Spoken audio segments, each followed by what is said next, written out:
Evening, everybody. Thank you for being with us.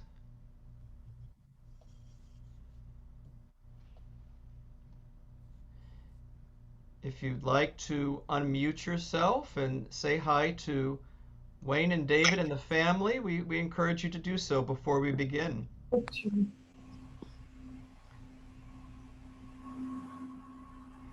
Hi, Hi, Wayne, Sarita. Anne, and everyone. Hey, hi, Ruth. Hi, thinking Hi. of you guys. Glad we're meeting in some fashion. Yeah. That is a beautiful picture. Mm-hmm. Yes, Great picture. Hello, David. How are you? I'm doing fine. Thanks for asking. Thanks for asking. Hello, David. This is David Cooten, your babysitter. David, it's been a long time. Yeah, I tried calling you last weekend. We'll have to connect afterwards. I have no idea. But David, it's nice to hear your voice. You bet. I miss you, boys. I'm so sorry about your beloved mother. We miss you, David. Hi, Cindy. Love you. Hi.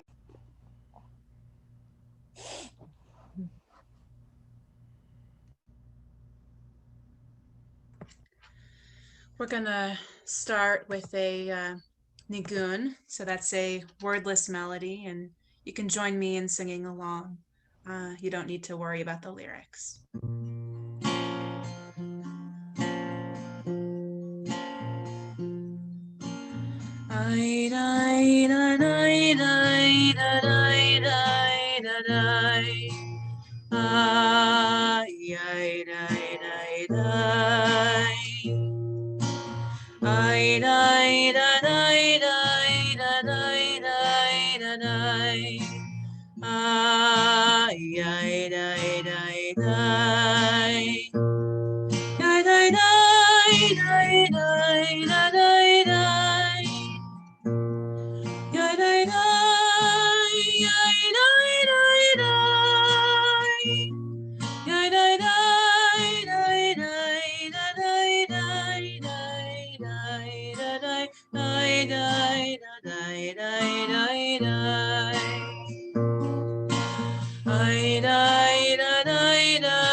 Good evening, dear friends. Thank you for being here tonight. My name is Rabbi Rick Schechter, and that was Cantor Alyssa Rosenbaum. We're honored to be with you, as tonight we all join our hearts in love and remembrance of our dear friend, Rebecca Kaufman.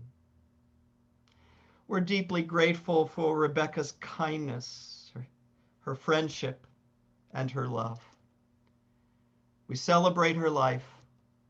We mourn her death. Together tonight, we'll share heartfelt stories of Rebecca as we retell and relive the joy that she brought us all. Rebecca's death in October filled us all with deep, deep sadness. We wanted more time with her. Yet Rebecca's legacy and her 83 years of life, they fill us with abiding appreciation and gratitude, which tonight we share with each other. As we join with Rebecca's beloved family, we embrace Wayne and David, Rebecca's sons.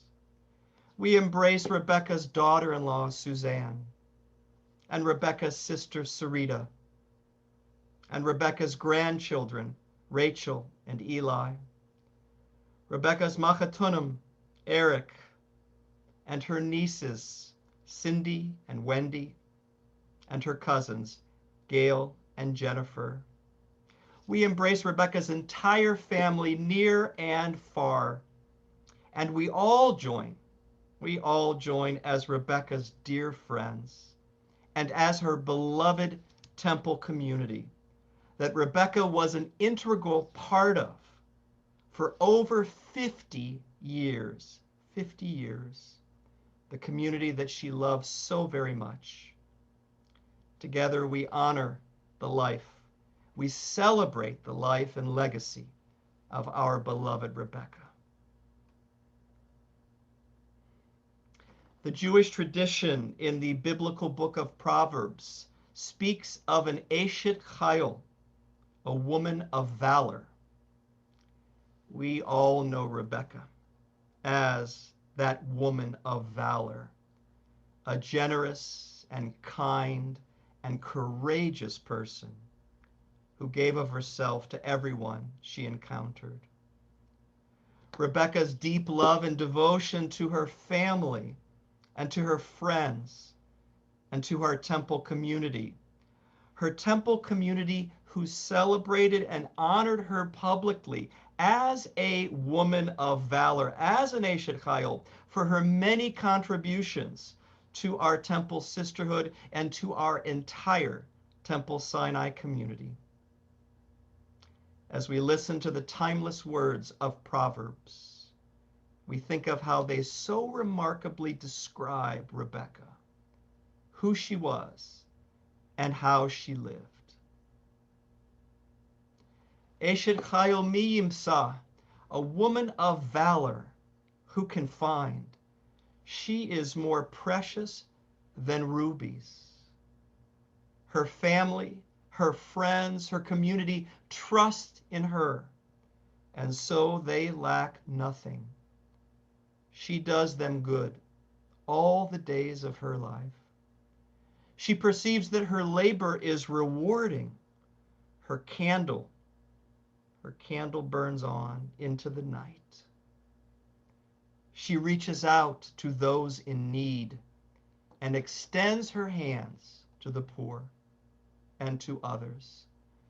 She is clothed in strength and dignity, and she faces the future cheerfully. She speaks with wisdom. The law of kindness is on her lips. Her family, her children, and her grandchildren rise up and bless her. Her friends sing her praises. Many women have done valiantly, but you, Rebecca, you excel them all.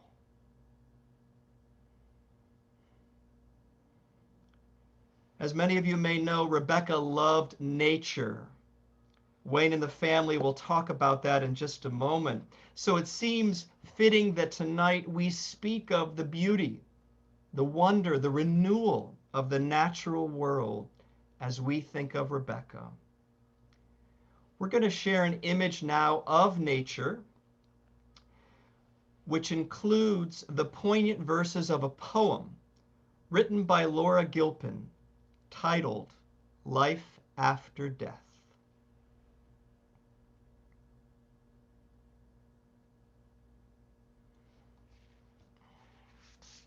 Hopefully you all can see that. You can always move. There's two white parallel lines to the right of that beautiful image and poem. If you just click on those two parallel lines and pull that to your right, it's going to make that larger. The poet writes, "These things I know, how the living go on living, and how the dead go on living with them, so that in a forest even a dead tree casts a shadow, and the leaves fall one by one, and the branches break in the wind, and the bark peels off slowly, and the trunk cracks, and the rain seeps in through the cracks, and the trunk falls to the ground, and the moss covers it. And in the spring, the rabbits find it and build their nests inside the dead tree, so that nothing is wasted in nature or in love."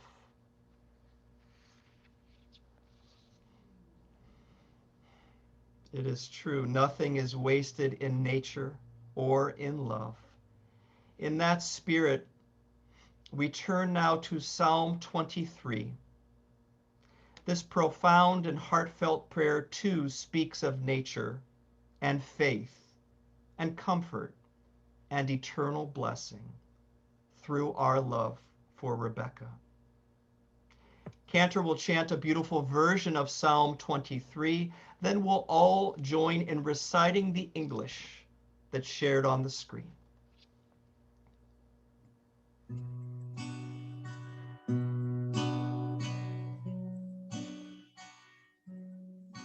Adonai ro'i lo echsar bino sheyor b'tzeini amay menuchot yenach aleini nafshi shovei yancheini b'maglei tzedek yancheini b'maglei tzedek למען שמו. גם כי ילך בגיא המוות לא ירא, כי אתה עמדי, שבטך ומשענתך המה ינחמוני. תערוך לפניי שולחן נגד צהרי, תשמת בשמן ראשי, כוסי רוויה. אך טוב בחסד ידפוני, כל ימי חיי, כל ימי חיי, ושבתי בבית אדוני לאורך ימים. אדוני רואי לא אחסר, אדוני רואי לא אחסר.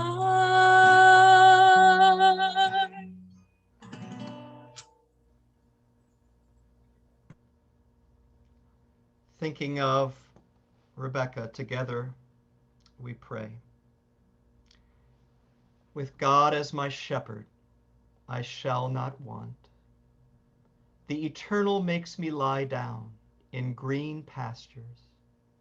leads me beside the still waters, restores my soul, guides me in straight paths for the sake of God's name. Yea, though I walk through the valley of the shadow of death, I will fear no evil, for you are with me. Your rod and your staff, they comfort me. You prepare a table before me in the presence of my enemies. You have anointed my head with oil. My cup overflows. Surely goodness and mercy shall follow me all the days of my life, and I shall dwell in the house of the Eternal forever. And surely Rebecca will dwell in the house of the Eternal forever. We are so honored tonight to hear fond memories and remarks by members of Rebecca's beloved family. To begin, we're honored to call upon Rebecca's son, Wayne.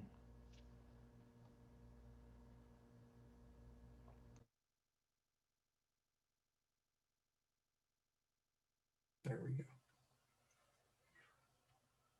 Let me start by saying that my mom would have hated having a memorial service, not least of all because one must pass on to have one.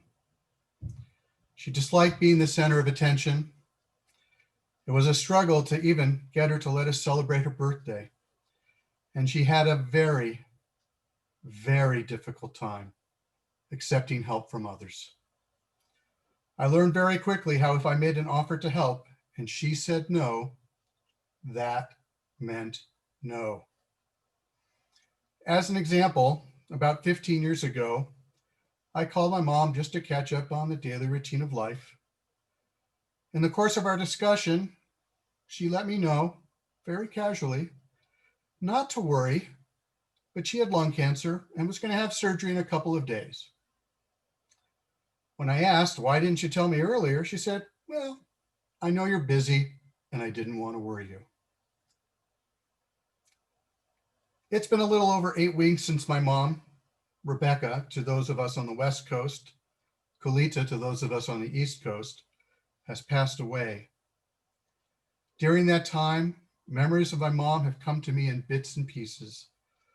Like a puzzle, it's difficult to assemble the pieces together to get the full picture of her. Some of the pieces are missing because she's no longer here to fill them in. But some of those pieces have been given to me by others as they share their memories of my mom. It's my hope today that those who can add to my mom's story, either now or in the future, share them so that the missing parts of her story can be filled in. My mom's story begins when she was born in Chihuahua, Mexico, daughter of Louis Krellenstein and Nieves Sesma. 2 years later, she was brought by her father to New York and left with her paternal grandparents, Rabbi Moses and Shirka Krellenstein. There she grew up, went to college, and got married. And she moved to Los Angeles and had 2 kids, David and myself. Now, I'm obviously leaving a lot out. Throughout my life, my mom would suffer both health and personal challenges in the forms of cancer, trauma, and divorce, to name but a few. Like the story of Job, I often wondered if my mom felt that God was testing, crying out, "Why have you forsaken me?" My mom found strength to carry on. She looked for support in her Judaism and sought a community to join. She explored a number of synagogues before finally finding Temple Sinai. At first, it did not seem like Temple Sinai my mom would work out. I remember our first service back in the late 60s. The Reformed service was nothing like the Orthodox services she grew up with, nor like our services now. When Rabbi Simon opened the ark for the Aleinu, no one rose. My mom couldn't take it. She grabbed my hand and we stood. I was sort of embarrassed. But again, I'm not really sure why she joined. However, shortly thereafter, she became a temple secretary, working for Rabbi Simon and then Rabbi Weiss. I remember spending a lot of time in the office or in the hallway after services or after school. Soon my mom decided to embark on training to become a medical technologist. However, to do so, she needed to get her master's of medical technology, which she did by taking night courses at USC. So she found the kids of Temple members to help provide childcare. David Cooten, who is with us today, and Robert Fields would spend their afternoons with David and myself, making sure we did our homework and went to bed before my mom got home very late at night.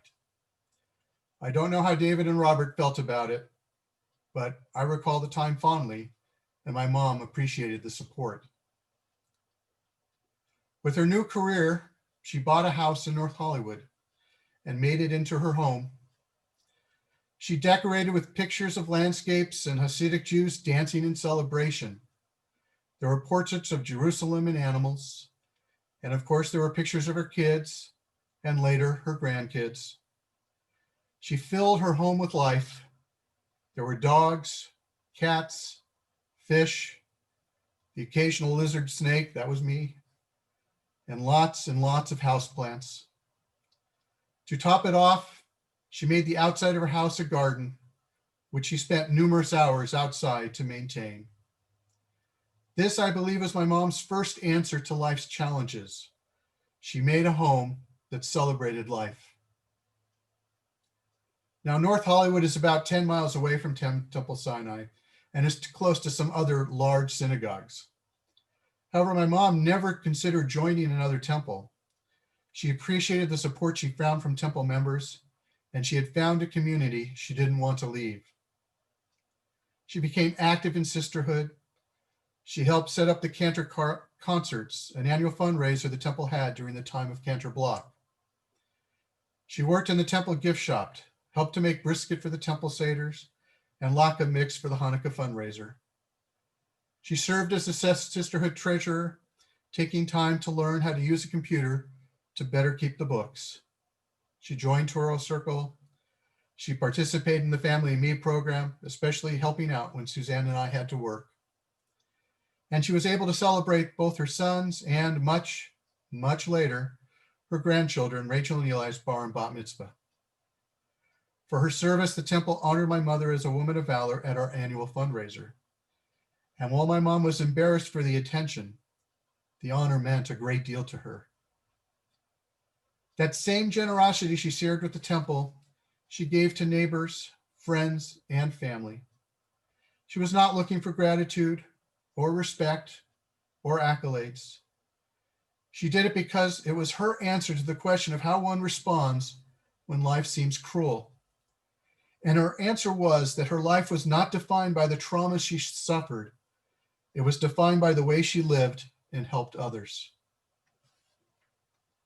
Well, there are still many pieces of my mom's story that are missing, and the puzzle is not complete.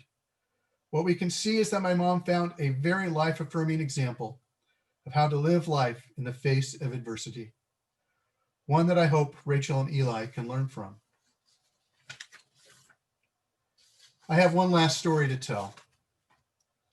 One summer back when David and I were teenagers, my cousin Matthew came to visit us in Los Angeles. For some reason, my mom decided that it would be a good time for a road trip to San Francisco. So the four of us crammed ourselves into my mom's Kamigia, and for those who don't know, that's a smash down VW bug, and off we went. When we arrived, we still had to navigate to San Francisco to get to our destination. Now, for those who've never been, San Francisco has some very hilly streets. There's nothing like them in LA or New York. Well, our map had us take us one of those hilly streets. She drove up and up until we got to the top of that hill. When she got to the top, she just stopped. The other side of this hill was so steep she couldn't see the road ahead. She refused to keep going. Now, the plateau of this hill was maybe 50 feet long. There were cars stopping behind us, honking their horns, and cars coming from the mysterious other side in the opposite direction. Somehow my mom made an 8-point U-turn despite all the distractions, and I'm sure the kids, we didn't help very much. We went back the way we came. Mom, now you're on another trip where no one can see the road ahead and there is no way to turn around. Those of us that love you have come with you as far as we can go. Know that we will treasure our memories of you. I pray with all my heart that you find love and peace wherever you may have gone. Thank you. And thank you, Wayne. We want to thank you for sharing those beautiful, beautiful memories and insights. Well, we are now honored to call upon Rebecca's daughter-in-law, Suzanne. Hi, everyone. I want you to know that many people often allude to, I want to say, a stereotypical strained relationship between a mother-in-law and a daughter-in-law. But I am very fortunate that I never experienced that. So for someone close to his mom, I thought it was odd that for many months, Wayne never introduced me to her. And it turns out, I learned much later, that she had told him, don't bring around anyone unless you're serious. And so when I did meet her, I was not only treated kindly, but I must have passed because a few weeks later we were engaged. At our wedding, Rebecca admonished her son to be a proper mensch as she had raised him. So from the beginning, we may have hosted holiday dinners at our home, but she outdid herself with the main course all the time, often a turkey, stuffing, matzo ball soup, but she saved the brisket for you all at Temple Sinai. Once dessert was served, she was already up out of her seat, helping me with the dishes, and it was clean before she left. When grandchildren came along, Rebecca embraced the role of Bubby.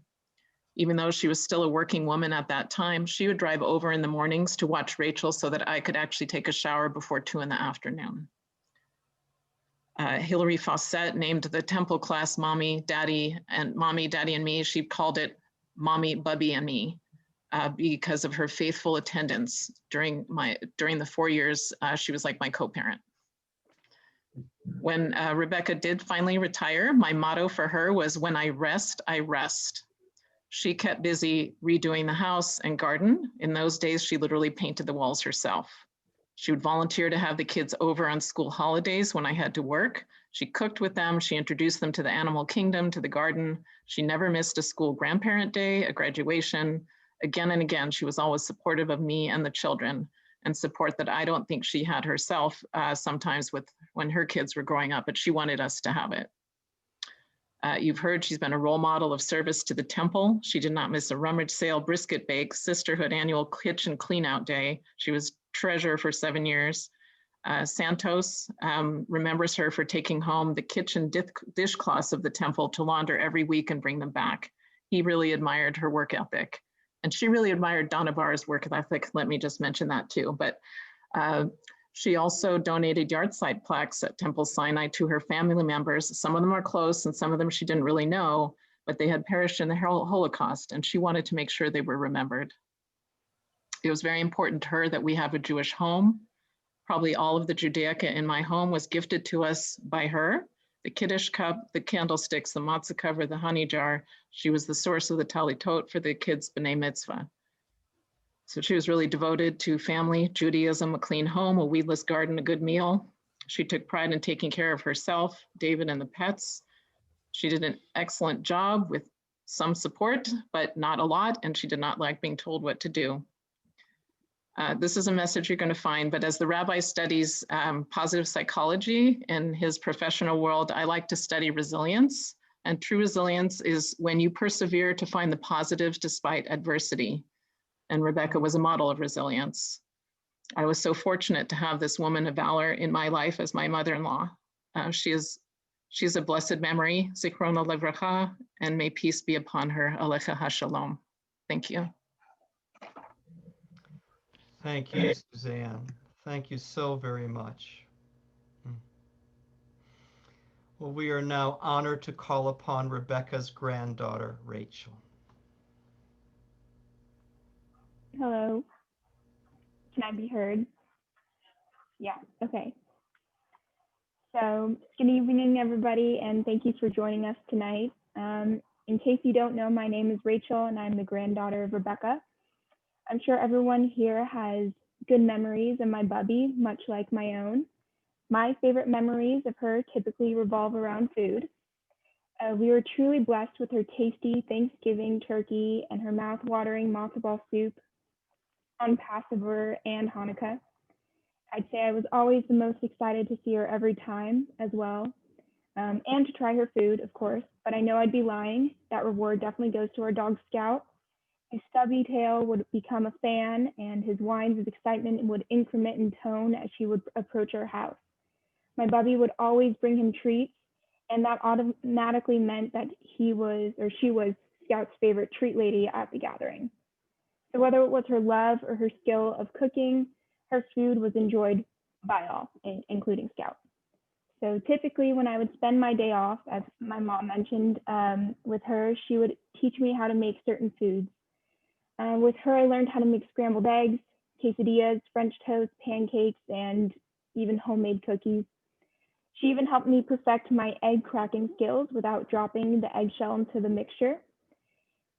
Almost a decade later, I'm sure my family appreciates that I don't make crunchy scrambled eggs. I guess you could say that her mastery of cooking wafted over to me, and my experience and enjoyment of making food for the family kind of has blossomed since then.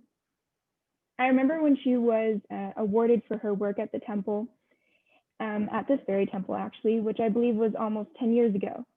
And I was asked what I love most about my Bubby, and I replied, cooking with her. So I guess many things have not changed. The rest of our day that I would spend with her when I had a day off of school usually consisted of dog walks, gardening, driving to watch a movie at the local theater, and watching Chitty Chitty Bang Bang on the DVR. Spending the day at my Bubby's was truly an informational session. I would have to say that. I even had lessons in financial basics, loans, taxes, how to drive your opponents into bankruptcy. Oh no, wait. That's Monopoly, sorry. We would always play Monopoly. And the best part about playing board games with her, like Monopoly or Sorry, was it was played fairly. Meaning by this, I mean she wouldn't just let me win. And I kind of greatly appreciated this because I accepted that challenge. By not letting me win, she taught me how to lose almost, or in a better way, with grace and more determination for the next time that we would be able to play. And it made me incredibly excited to go back and visit her the next time. So hopefully this time I can improve my skills and maybe even win. Now, I don't think we ever finished an actual Monopoly game, but I do remember that we once played for over 4 hours. So it was pretty competitive, I would say. I am forever grateful for the valuable life skills that my Bubby taught me and time that she dedicated for caring for me.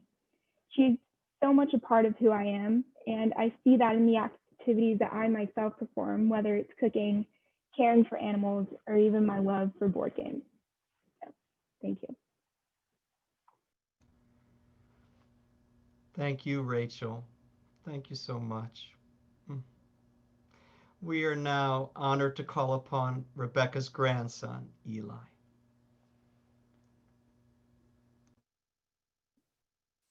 Hi, Rabbi. Thank you. So I think as it's become apparent, one of or two of the most apparent facets of Bubby's personality was her generosity and also her ability to care for others. But I don't just think that applied to people. She was able to channel that personality into into a very unique and special relationship with nature that I've seen very few have. And I think that is not just demonstrated through her gardening or through the indulgent meals she would make, but I think one of the best examples I have is the reasons why Molly had to first go to the vet. And so if you don't know, Molly is Bubby's dog, and she's a pretty small little terrier. And a little while after Bubby got Molly, Molly started losing her hair, and we didn't know why. So Bubby took Molly to the vet, and the vet was like, there's nothing actually wrong with Molly. you're actually bathing her too much. You're cleaning her too much. You're taking too good care of her. And so she's losing her hair. So you need to stop back on the cleaning a little bit. So Bubby starts cleaning Molly less. And then Molly starts gaining a few pounds. Too many pounds, one might say. And so she has to go back to the vet. And the vet says, you're feeding her too much. You're killing her with kindness. And this was a consistent theme, not just with Molly, but also maybe possibly the overindulgent meals she would prepare for me whenever I visited. But I think most importantly, what this serves as evidence for is Bubby's ability to care and the extent at which she'll go to make people at home and comfortable. So although, of course, the vet used killing with kindness, I don't think it necessarily I think it's more the thought that counts, you could say. And that it was it was paramount to Bubby in order to make sure that you or her animals were not only the most comfortable, but the most pleased, the most content, and the most happy. And I suppose, as I'm seeing in the chat, she did that with brisket at the temple as well. And so I think this is, one of the greatest values that Bubby has not just taught me, but she exemplified during her lifetime. And sort of why she was able to make so many connections is her ability to be sort of generous without bounds. And that's something that, especially in today's world, we're seeing a little bit of a dearth of. And I think she could teach a lesson to sort of all of us as to, well, I guess you could say there are bounds, but to go to the full extent you can in order to care for others.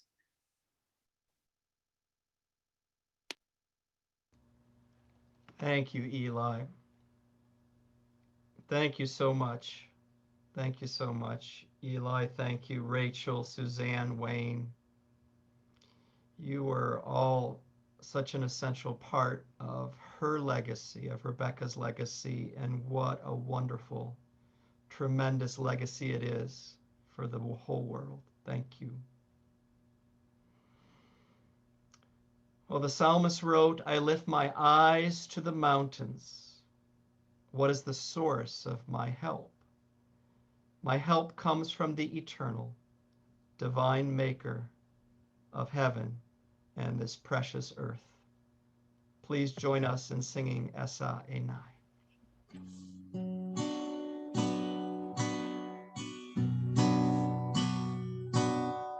Esa Enai el Harim Me'ayin Yabo Ezri Esa Enai el Harim Me'ayin Yabo Ezri Me'im Adonai Oh, say Shamayim va'aretz Ezri me'im Adonai. Oh, say Shamayim va'aretz Asainai el ha'arim me'ayin yavo Ezri Asainai el ha'arim me'ayin yavo Ezri me'im Adonai Oh say Shamayim va'aretz Ezri me'im Adonai Oh say Shamayim va'aretz.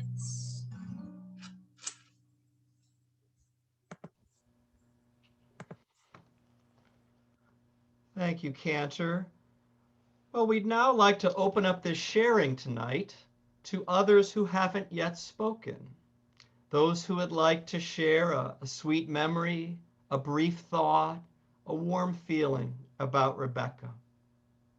if you'd like to speak, we invite you to please type your name into the chat box, and we'll call upon you to say a few words.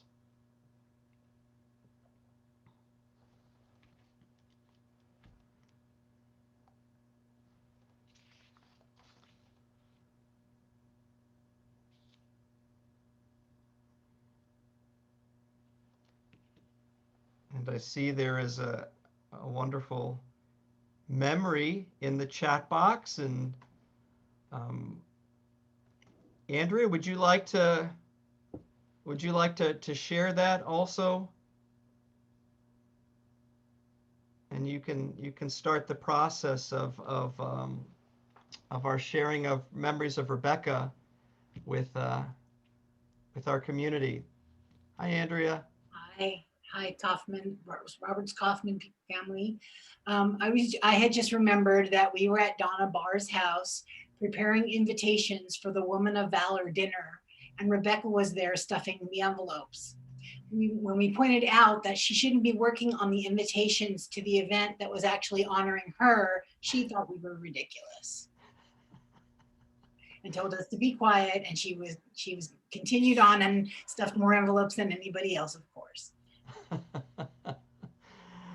Thank you, Andrea. Thank you for sharing that. I think we can all imagine that conversation that you had with her, and it certainly does sound like her, generous and giving even when she's the one being honored. Thank you. So I see in the chat box that Rebecca's sister, Sarita. Oh, Sarita, we'd be honored to have you speak. Sarita, if you can unmute yourself there.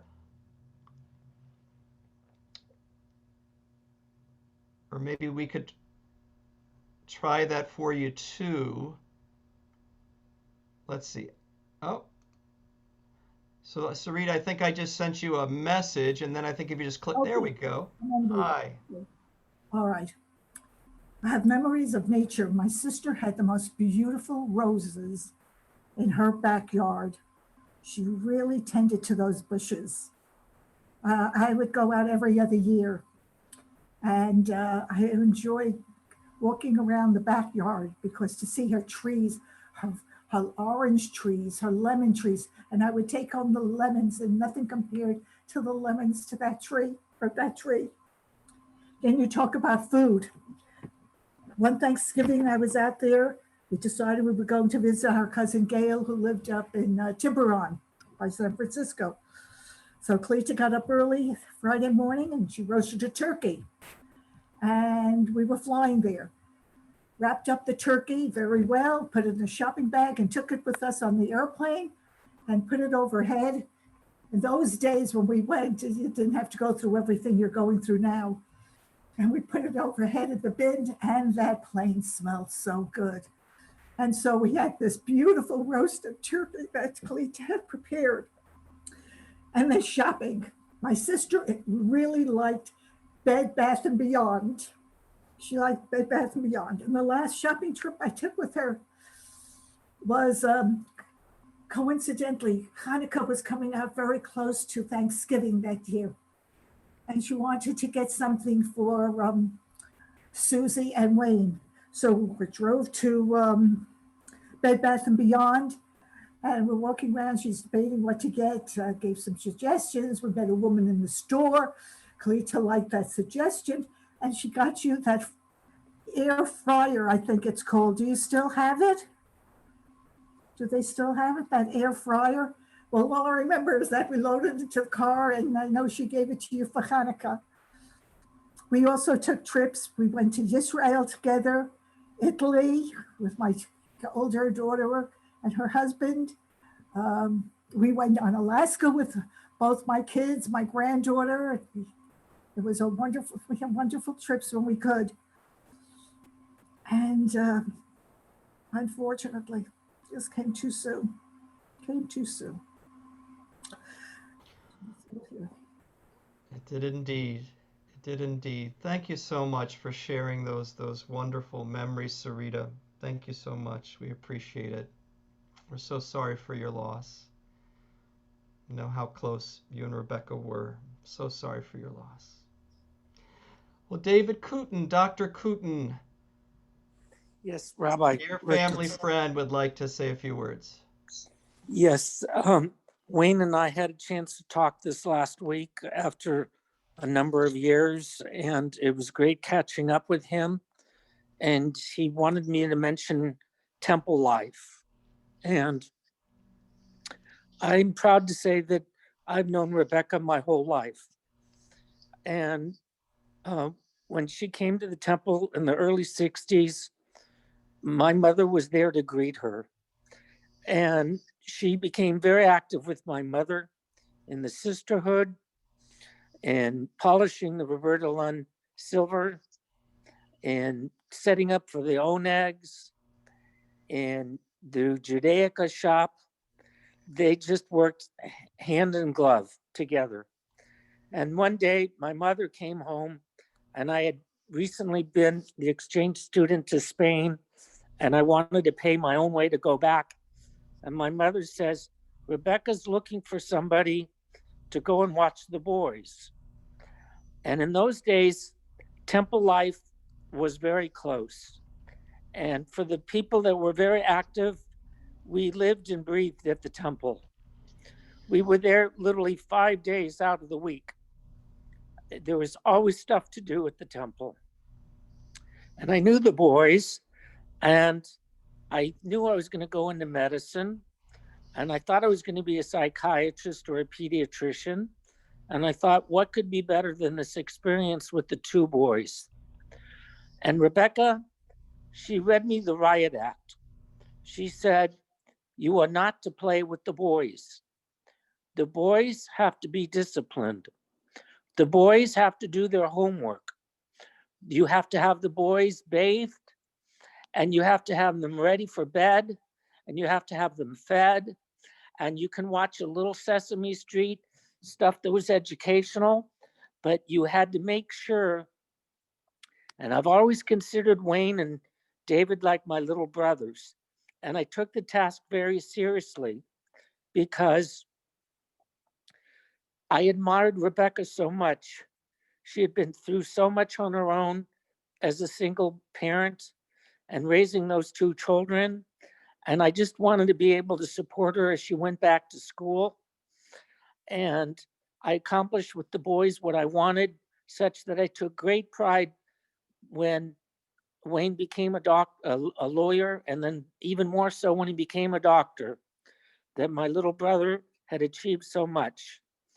And when there were times that I could not babysit the boys, I had my friend Robert Fields come and watch them. And the day after, when I'd come back, the boys would want to play. They'd want to wrestle. They wouldn't want to pay attention to me. I had to undo all the stuff that Robbie had done with them, because Robbie was just having fun, but I was the one that had to invoke discipline. And the boys would say to me, how come you're not like your friend Robert? How come you don't play with us all the time? And that was the difference between me and Robbie. But I would just like to conclude in saying how much I've always admired her strength, her courage, and I can see it today. When I see Eli and I see his haircut, it's exactly how Wayne wore his hair when he was in junior high, early junior high. And when I see Rachel and I see that grace that she has, I know she gets it from her mother and her grandmother. And I'm only sad that all these years that I've been away from Glendale, I haven't been able to watch them grow up. But thank you for letting me speak and to remember fondly this very champion of our temple community. Well, thank you, David. Thank you so much for sharing those wonderful, wonderful stories and memories of Rebecca. Indeed, indeed. Well, we'll be so honored to call upon Donna Barr. Hi, Donna. Hi, how are you?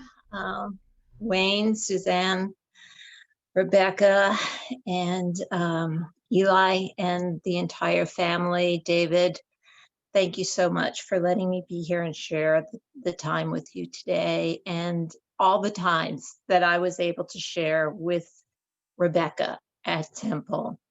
You know, Suzanne, that was a wonderful shout out you gave me in that speech, but I have to tell you, Rebecca frequently outlasted me on, you know, especially standing in that kitchen working for hours on end on brisket preparation and Passover seders and all the things that she did at the temple. And what I always loved about working side by side with her was that there was never a bad word spoken from her. You know, she was always sweet and kind and generous. We got to work together, not only in the kitchen, but we spent time together. I helped her learn QuickBooks for the sisterhood. So, you know, a couple of times I got to go over and work with her at the house and help her out. And she worked so hard to learn that, and she wanted to do the best possible job she could for the temple. And she did, and she was amazing, you know. And I'm so grateful that I had the opportunity to know her all those years. And I'm going to miss her very, very much. I wish I had a single one-time story that was funny or great or, you know, typical Rebecca, but I think every experience I had with her was typical Rebecca, generosity and kindness. And that is what I remember about Rebecca more than anything else. Thank you. Well, thank you, Donna. Thank you so much for sharing that. Yes, we appreciate it. We appreciate it. And we were now honored to call upon Leonard Cash.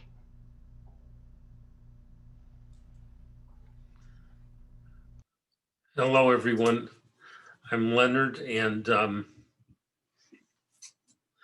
I being heard? Yes. Okay. And I've known Rebecca for about 15 years. We've been members of the Temple in Denai. And my favorite story of Rebecca's is when, a few years after we joined, I started cooking for the temple on special occasions, and especially later on with Brotherhood for a number of dinners. But the first time I made chopped liver for the temple, Rebecca found out that I was going to do that. And she was so concerned that I didn't know what I was doing. And I think she was intimidated by approaching a man like me. So she came to Linda and she said, he doesn't know how to fix chopped liver and it has to be made right. He's going to make it with lard or mayonnaise and it's going to be, we can't eat that stuff. I was raised in a kosher home.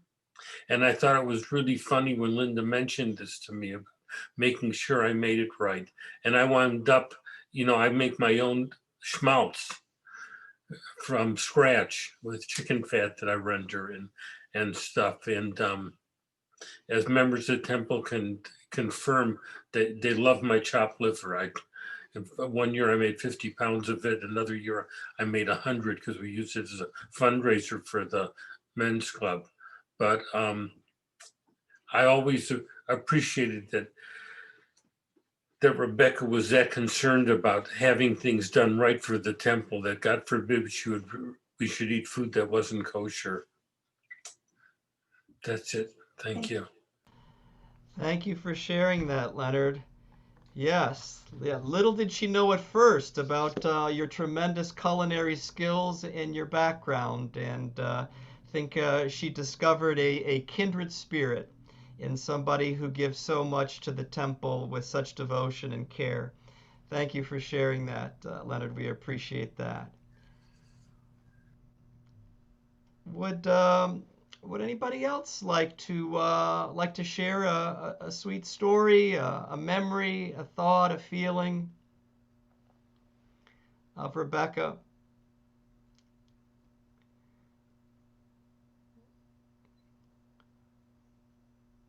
We'll give it just another moment. We'll give it just another moment, and then we'll continue in our prayers.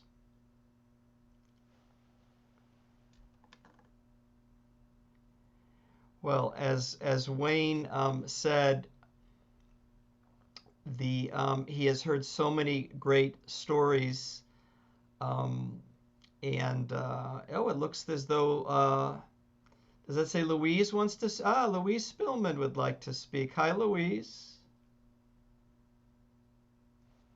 Here, Louise, I'm going to invite you to up. There you She's go. unmuted now.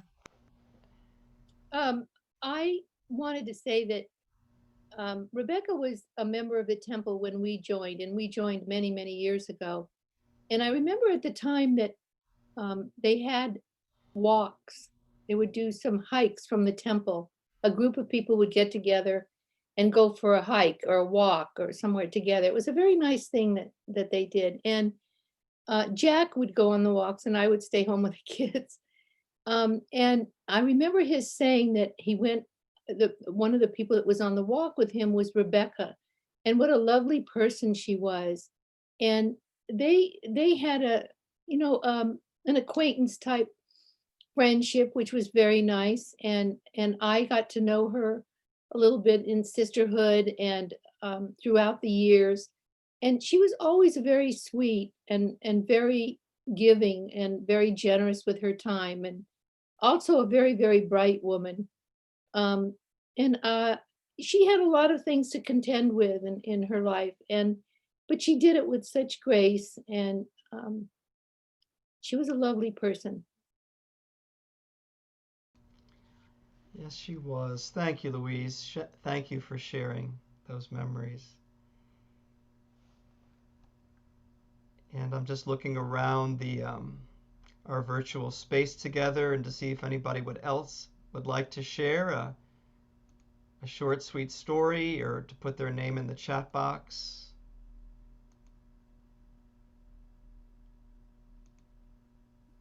Well, we will continue to share stories of Rebecca together, and I want to encourage you, as Wayne had mentioned earlier, the folks who have reached out to him and the family, and sharing a story about Rebecca may be something that they didn't know, and because they weren't there at the time, and those stories are so precious because it gives the family another moment with Rebecca, another experience with her that they didn't have. So we want to encourage you, if you have a story or a moment, an experience with Rebecca, to please email that to them or text that to the family. They'll share it together, and it will continue to bless them as Rebecca will continue to bless each and every one of us. We want to thank you all so much for sharing these wonderful reminiscences and thoughts and feelings. These loving memories of Rebecca will be an abiding blessing to us all. Our spiritual tradition says in the Song of Songs that love is as strong as death. Love is as strong as death. May we take comfort.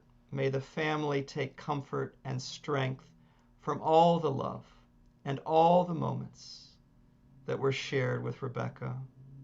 May we treasure the time together.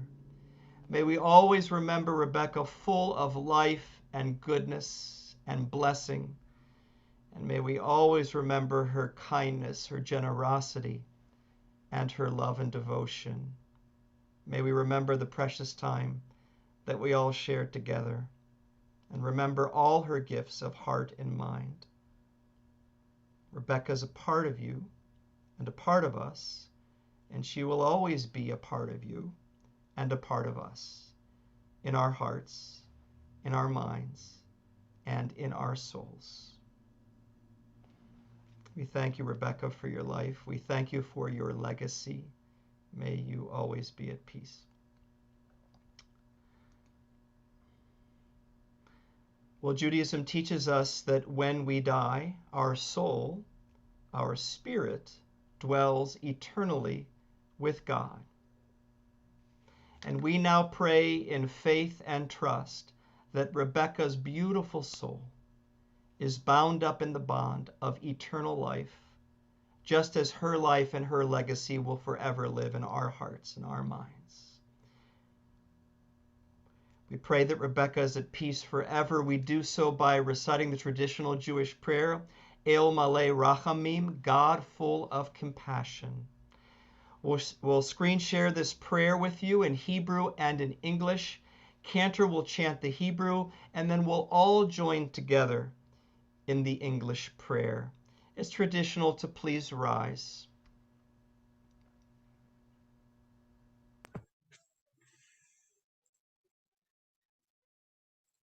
El Malay Rachamim, Shochen Bamramim,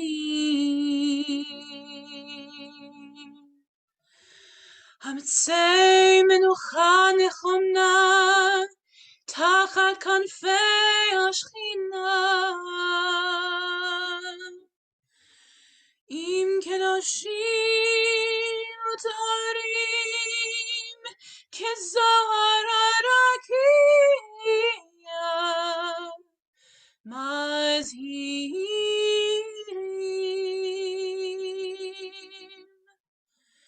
Et Nishmat Rivka Bat Eliezer Ben Yeves, Shalcha Leolama.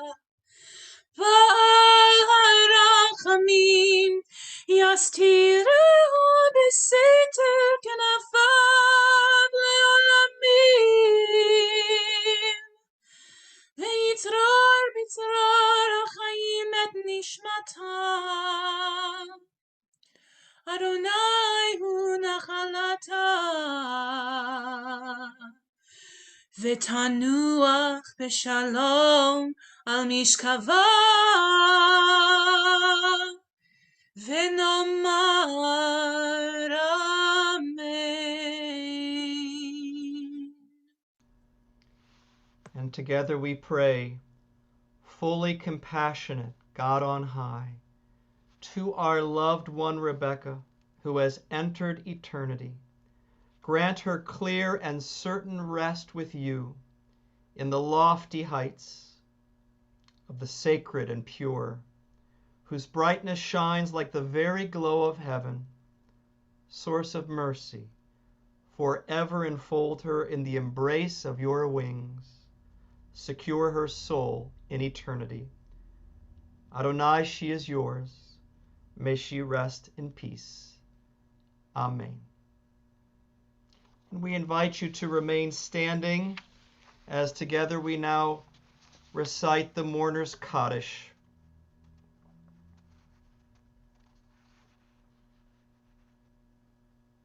Thinking of Rebecca, thanking God that she was with us. Together we pray. Yitkadal v'yitkadash Shemei Rabbah. Amen. Bialma divarach Yidute v'yamlich malchute. B'chayechon uvyomechon ובחיי דכל בית ישראל, בעגלה ובזמן קרי ואמרו, אמן. יהא שמי רבה מבורך לעולם ולעולמי עלמיה. יתברך וישתבח, ויתפאר ויתרומם ויתנשא, ויתהדר ויתעלה ויתהלל, שמי דקודשה בריחו. לעילה מן כל ברכתה ושירתה, תשבחתה ונחמתה, דאמירן בעלמה ואמרו אמן. יהא שלמה רבה מן שמיה, וחיים עלינו ועל כל ישראל, ואמרו אמן. עושה שלום במרומיו, הוא יעשה שלום, עלינו ועל כל ישראל, ועל כל יושבי תבל, ואמרו אמן. May the source of peace grant peace to all of us who mourn. Give comfort to all of us who are bereaved. Together we say, Amen. And please be seated, everybody.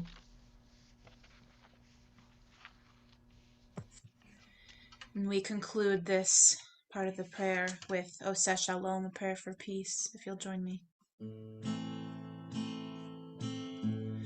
Oseh Shalom b'imrama, hu yaseh shalom aleinu ve'al kol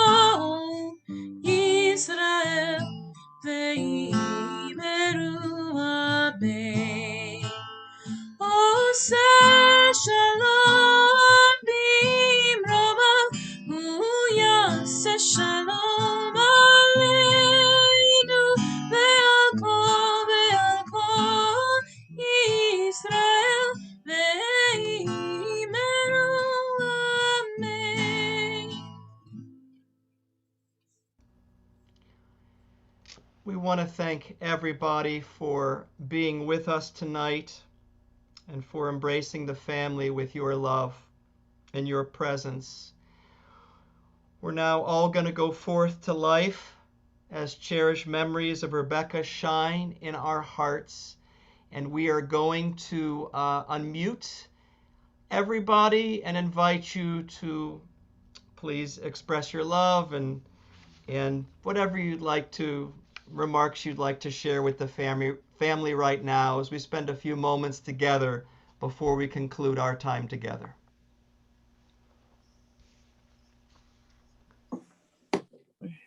Much love to you guys from Ruth. Thinking of you. Thank you, Ruth. Thank you. The Haynes.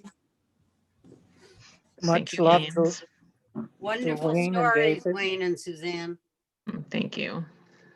Yes, and Eli It was and a beautiful Rachel, service. so powerful. Thank you. Oh, thank you. Beautiful Thank you, service. Wendy. Yeah. We're thinking of you always. We really are. Oh, hi. Yeah, hi. Yeah, exactly. I know. Yeah. Mm-hmm. We'll have hugs waiting for you when the temple opens up again. Yeah. Yeah. Hugs Yeah. and brisket. Don't forget the chopped liver. Yes. Oh, And so many happy events together. thank you. Hey, Ellen. Hi, guys. Anyway. This is Leonard. Hey, Alex. Linda and I send our love and blessings to the entire family. And Suzanne. we'll think of Rebecca often. Thank you. Thank you, Leonard and Linda, hiding in the background. Yeah. As a family member who lives far away, you always hear about that joyous part of someone's life that you don't really get to see firsthand. And it's so warming to see this part of my aunt's life, evidenced by so many people who cared about her and spent time with her. It really, I'm so glad that she had that, and that Wayne and David and Susie and Eli and Rachel have that in their, and have you all in their lives. Yeah. Thank you, Cindy and Rob. Thank you. Special lady. Yes. Never complained. No. No, never complained. Just complaining. You make up for it in spades, Mom. Love you, Mom. No, you don't. Rebecca was just so quiet and sweet, but you also got the sense she was always tough as nails too. That's right. That's right. Her way, well, that was it. It was her way. I don't think you get a choice. I think sometimes in life you don't get a choice. But I'm so also, I just want to say, Wayne, I just, again, as I said before, I'm so just gratified to see how you've gotten your mom's green thumb. That's just beautiful. Pretty impressive. It just seemed early for tulips. This time of year. Well, I'm wondering how many people in the temple community knew that Rebecca was the temple secretary for a number of years. I had no Sarita, idea. sure. But isn't that amazing? And then she was working at night to get her master's degree in medical technology. What an inspiration! Raising two children by yourself. Yes, all that. That is amazing. It is amazing. It's remarkable. It really is remarkable. Talk about strength and resiliency, as you were saying, Suzanne. My goodness. That's what a an lot. inspiration. Yeah. I always felt that her example was so uncomplaining yet tough that it was really embarrassing when I thought of complaining about anything.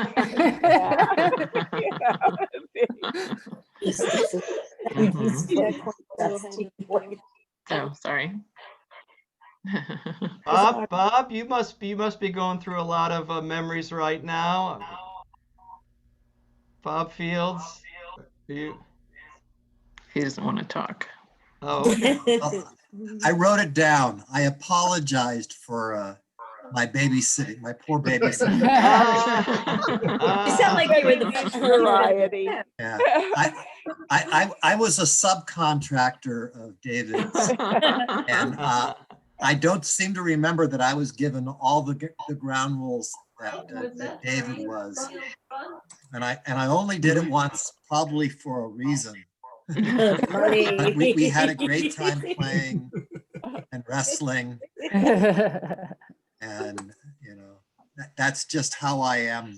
I'm a hands-on babysitter. Literally. Fun babysitter. Stop there. Fun babysitter. Yeah.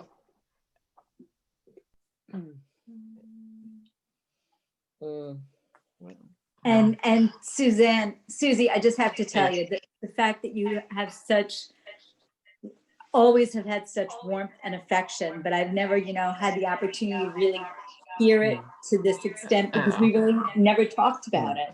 And it's so great that your own kids will see it so that when they have in-laws with their partners, they will then have great modeling to see what a really healthy, happy, mutually supportive, like together and loving relationship with an in-law can be like. Can be, yes. Yeah.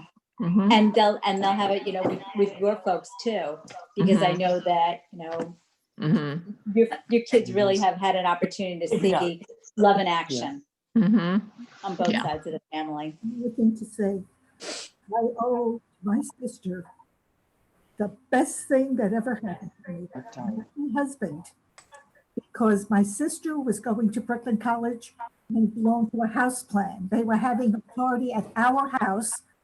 So it was our house, I was there, and it was there that I met my husband. So I always say that it's I owe that thing. My husband. Gee, Mom, I always thought I was the best thing that ever happened to me. Oh, get in line, Sam, get in line. Really, Sam? And I thought I was. Yeah. Okay, Rob, we know that. Actually, it's Jenny, sorry. That's right. He takes the cake. I had a short window. Sound like- and it's so nice to see that, they always say you can't pick your family, you can't choose your family, but I think this is really, looking at all the, the faces here, it's evident that you can choose your family and you can choose it, and you can create a family that's really beautiful and loving and supportive, and it doesn't need to be biological. Yeah. It doesn't matter. I think sometimes it's easier if it's not. Better family. You know something? No, nothing personal in my family. But it's so nice to see. It's so nice to see that happening here. It just really is such a. This is what life should be like. Okay. Not losing someone you love, but being able to remember to tell each other while we're all still here how grateful we are for each other, how fortunate we are to have each other in our lives, and to share together. And so nice that everyone's coming together to be there for the family here tonight, so that they feel that we embrace. feel the love, the virtual love hug. I sent to the kids when they were very young sheets and pillowcase. It was Snow White and the Seven Dwarfs. I still have them. Oh my God. I still use them, and every time I think of use them, I think of my sister. And she sent it. Yeah. She had a very sexy voice on her answer machine. Very sexy voice. She was what? A very sexy voice on her. Oh my God, you and your sexy voice. What is that? Oh my God. You listen to her on that, and she called her boy, oh boy. Call her up and hope she doesn't live near you. What's that?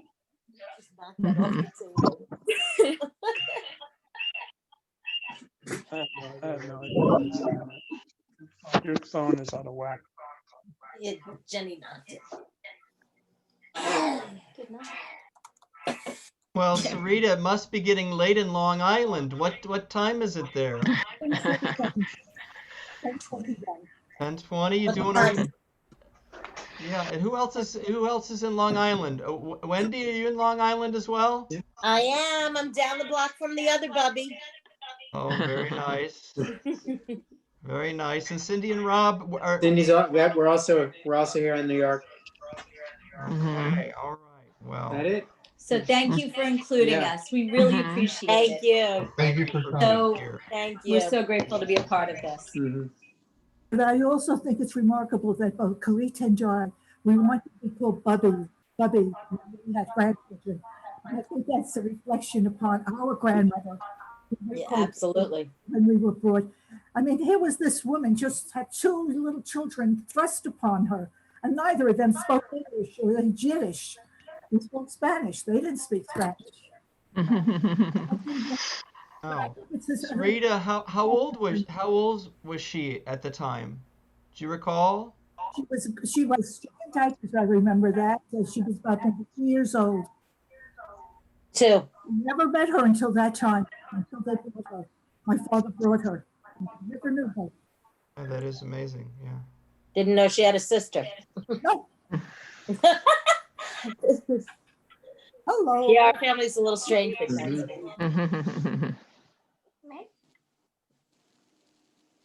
Yeah. Yep. Hey, baby. It's a hard time not to be in person, but it's really an advantage to be able to have people from far away. We look better than them. And they're in California. That's true. Well, thank you all so much for being here tonight. Thank you for the beautiful service. Wayne, Suzanne, would you like to continue, or do you guys need to get a good night's rest for? Well, tell us what you'd like to do, Wayne. My personal belief is that an hour and a half on Zoom is an hour and a half is what you can take. An hour and a half So. Okay, take good care. Have a good Hanukkah. Remember, so good seeing you the all kids have a as well. No more kids. We will see you at the cousins Zoom. Yes. There you We'll go. see you on the Sunday. weekend. Bye-bye, everyone. Bye. Thank you Bye. so much Thank for you. honoring my honor. Oh, Thank you so much. It our means honor. so much. It's our honor. Thank you. Bye, everyone. Bye. Thank you. Bye. Bye, everybody. God bless.